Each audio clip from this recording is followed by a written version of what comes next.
Let's Mic news at 8। Let's Mic पर आइए अब सुनते हैं न्यूज 8। राजस्थान के पूर्व मुख्यमंत्री अशोक गहलोत ने बीजेपी सरकार पर निशाना साधा है। उन्होंने कहा कि कांग्रेस सरकार की निःशुल्क दवा योजना को पूरे देश दुनिया में सराहा गया, लेकिन अब बीजेपी शासन में खांसी की दवा से मौतें होने से यह योजना बदनाम हो रही है। गहलोत ने आरोप लगाया कि सरकार इन मौतों की जिम्मेदारी लेने के बजाय सच स्वीकार नहीं कर रही। बिहार में चुनाव की तैयारियों को लेकर chief election commissioner Gyanesh Kumar ने पटना में प्रेस कॉन्फ्रेंस की। उन्होंने कहा है कि बिहार में एसआईआर पूरी तरह सफल रहा है। मतदाता सूची में यह सबसे बड़ी पहल रही है। अब इसे पूरे देश में कराएंगे। एसआईआर को चुनाव से पहले कराए जाने के सवाल पर मुख्य चुनाव आयुक्त ने कहा कि लोक प्रतिनिधि कानून के हिसाब से रिवीजन हर चुनाव से पहले कराना ही होता है।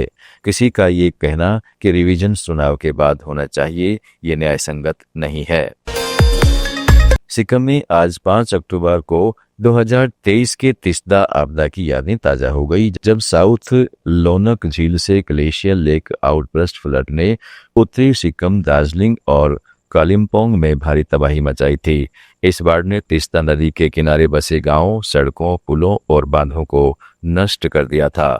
2 साल बाद भी पुनर्वास कार्य धीमा है और मानसून में NH10 पर भूस्खलन से सिक्किम और कालिम्पोंग का संपर्क टूटा रहता है। जलवायु संकट और बड़े बांधों की गलत नीतियों ने इस आपदा को बढ़ाया।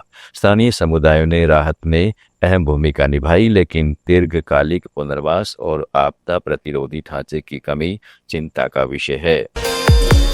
तमिलनाडु सरकार ने राज्यपाल RN रवि के खिलाफ सुप्रीम कोर्ट का रुख किया है, जिन्होंने क्लाइगनर यूनिवर्सिटी बिल 2025 को मंजूरी देने के बजाय राष्ट्रपति द्रौपदी मुर्मू के विचार के लिए भेज दिया है।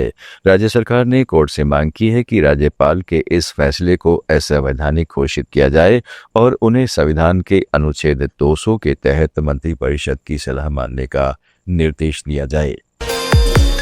मेघालय के रिभोई जिले के एक सड़क हादसे में 4 किशोरियों की मौत हो गई और 3 घायल हो गए।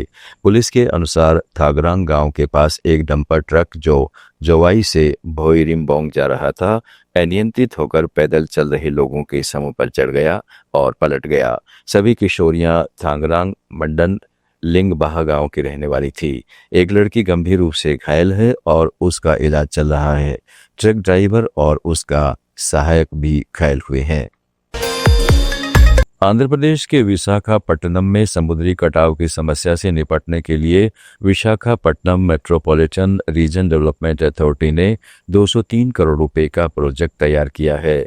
कोस्टल बैटरी से भीमुनीपट्टनम तक कटाव रोकने के लिए 71 करोड़ रुपए की लागत से गोकुल पार्क और करसुरा में रिटेनिंग वॉल, 27 करोड़ रुपए से पेडा जलारीपेटा में ड्यून संवर्धन और मंगमारीपेटा व विभूमिपट्टनम से 43 और 37 करोड़ रुपए की हाइब्रिड परियोजनाएं बनेगी। 13 करोड़ रुपए से बायोशील्ड और 12 करोड़ रुपए से अन्य गैर संरचनात्मक उपाय किए जाएंगे। इस प्रोजेक्ट का 90% खर्च केंद्र और 10% राज्य सरकार वहन करेगी। आंध्र प्रदेश में रेलवे के वॉलंटियर डिवीजन ने मौजूदा वित्त वर्ष की पहली 6 माही में अब तक का सर्वश्रेष्ठ प्रदर्शन किया है, जिसमें माल ढुलाई, परिचालन दक्षता और यात्री सुविधाओं में खासा सुधार हुआ है। Divisional railway manager Lalit Bohra ने विशाखापट्टनम में प्रेस कॉन्फ्रेंस में बताया कि इस दौरान डिवीजन ने रोजाना औसतन 60 रैक की लोडिंग की, जो 2023-24 के पिछले रिकॉर्ड 54 रैक से अधिक है। सितंबर में 62 रैक रोजाना सर्वश्रेष्ठ प्रदर्शन रहा। नार स्टील प्लांट से माल ढुलाई में 85, विशाखापट्टनम स्टील प्लांट से 36 और गंगावरम पोर्ट से 24% की बढ़ोतरी दर्ज की गई है। आप सुन रहे थे Let's Mic more than radio. Follow कीजिए हमें हमारे सोशल मीडिया प्लेटफॉर्म्स पर।